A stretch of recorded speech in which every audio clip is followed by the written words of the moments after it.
اس طرح معاویہ دے بارے چ تسی نوٹ کر لینا جڑا بولے انہوں میرے سامنے پیش کرنا کہ وہ حدیث کر جڑی صحیح ہے ایک بھی وخا جڑی حدیث دے بارے صحیح صفر حضرت علی نہ برابر کرنا چاہتے امام اہل سنت نے لکھا ہے فرق مراتب بے شمار مولا علی اور امیر معاویہ رضی اللہ عنہ کو ہم کمپیریزن کے طور پر نہیں لاتے حضرت معاویہ رضی اللہ تعالیٰ عنہ کا ذکر کرتے ہوئے خود سیدی عالم صلی اللہ علیہ وسلم نے یہ فرمایا حضرت امیر معاویہ رضی اللہ تعالیٰ عنہ چلو صحابی رسول ہیں لیکن آپ ان کے فضائل کیوں بیان کرتے ہیں اور ان کے فضائل کا چیپٹر اہل سنت میں کہاں سے آ گیا تو یاد رکھیں یہ ابھی سے نہیں آیا امام احمد بن حنبل نے آپ کی فضیلت میں حدیث ذکر کی اور حدیث بھی صحیح سند کے ساتھ ذکر کی اللہم اجعلہ ہادیا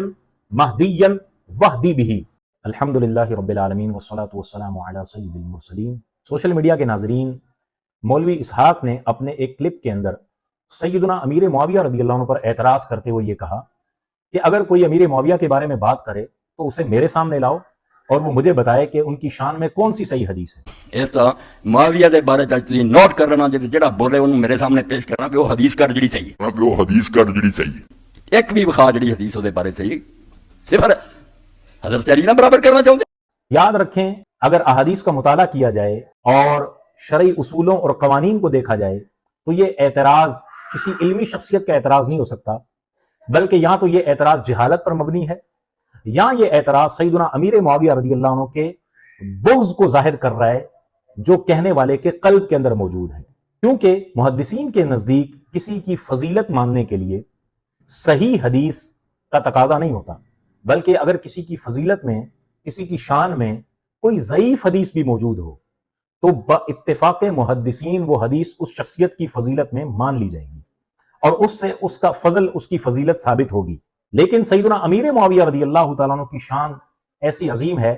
کہ آپ کے فضائل اور مناقب میں جہاں ضعیف روایات ہیں جو کہ عند المحدثین مقبول ہیں وہیں آپ کی شان میں حسن حدیثیں بھی ہیں اور مسند امام احمد ابن حنبل کے اندر ایک باقاعدہ صحیح سند کے ساتھ صحیح حدیث بھی موجود ہے آج ہم اس سلسلے کا پہلا معاملہ آپ کے سامنے رکھتے ہوئے وہ صحیح حدیث بیان کریں گے چنانچہ امام احمد ابن حنبل نے اپنی کتاب مسند امام احمد ابن حنبل کے اندر جو میرے پاس نسخہ ہے اس میں حدیث نمبر 17,895 یہ ذکر کی ہے آپ نے مسند باندھی جو شام کے محدثین اور علماء ہیں ان کی مسند یعنی شام کے جو بڑے بڑے محدثین احادیث کو روایت کرتے ہیں ان کی مسند کے طور پر آپ روایتیں لاتے جو ایک حدیث لے کر آئے ہیں اس کے مرکزی راوی حضرت سعید بن عبد العزیز ہیں تو امام احمد ابن حنبل رحمۃ اللہ تعالی اپنی سند کے ساتھ حدیث بیان کرتے ہیں اور فرماتے ہیں حدثنا علی بن بحر حدثنا الولید بن مسلم حدثنا سعید بن عبد العزیز یہ وہ مرکزی راوی ہیں جن کے حوالے سے چند باتیں میں عرض کروں گا ان ربیعہ بن یزید ان عبد الرحمن بن ابی عمیرہ الازدی عن النبی صلی اللہ علیہ وسلم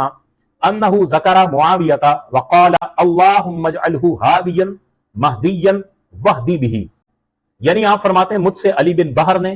اور وہ کہتے ہیں کہ مجھ سے ولید بن مسلم نے وہ فرماتے ہیں مجھ سے سعید بن عبد العزیز نے وہ فرماتے ہیں مجھ سے وہ ربیعہ بن یزید سے روایت کرتے ہیں وہ عبد الرحمن بن ابو امیرہ سے روایت کرتے ہیں وہ نبی پاک صلی اللہ علیہ وسلم سے روایت کرتے ہیں کہ آپ نے حضرت معاویہ رضی اللہ تعالیٰ عنہ کا ذکر کرتے ہوئے خود سیدی عالم صلی اللہ علیہ وسلم نے یہ فرمایا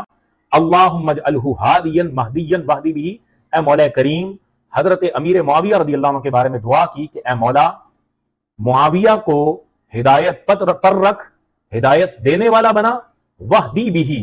اور ان کے سبب سے دوسروں کو ہدایت عطا فرما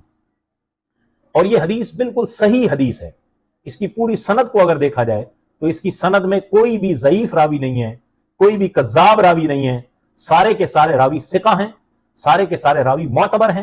اور اس پوری سند کے اعتبار سے حضرت سیدنا امیر معاویہ رضی اللہ عنہ کی فضیلت میں باقاعدہ صحیح حدیث موجود ہے جو امام احمد ابن حنبل نے اپنی مسند کے اندر ذکر فرمائی ہے اب جہاں تک سعید بن عبد العزیز رضی اللہ تعالیٰ عنہ یہ جو راوی ہیں ان کے اعتبار سے اگر ہم دیکھیں تو یہ کبار تابعین میں سے ہیں یعنی جو کبار اتباع التابعین میں سے ہیں یعنی تبع تابعین جو ہیں ان میں سے بڑے بڑے جو علماء تھے ان میں سے ہیں 167 سنہ ہجری میں آپ کا انتقال ہوا 167 اور بعضوں نے فرمایا کہ اس کے بعد آپ کا انتقال ہوا امام بخاری بھی آپ سے روایت لے رہے ہیں امام مسلم بھی لے رہے ہیں ابن ماجہ میں بھی ہے اسی طرح مسلم شریف کے اندر بھی ہے ترمذی کے اندر بھی ہے اور نسائی شریف کے اندر بھی آپ سے مروی روایت موجود ہے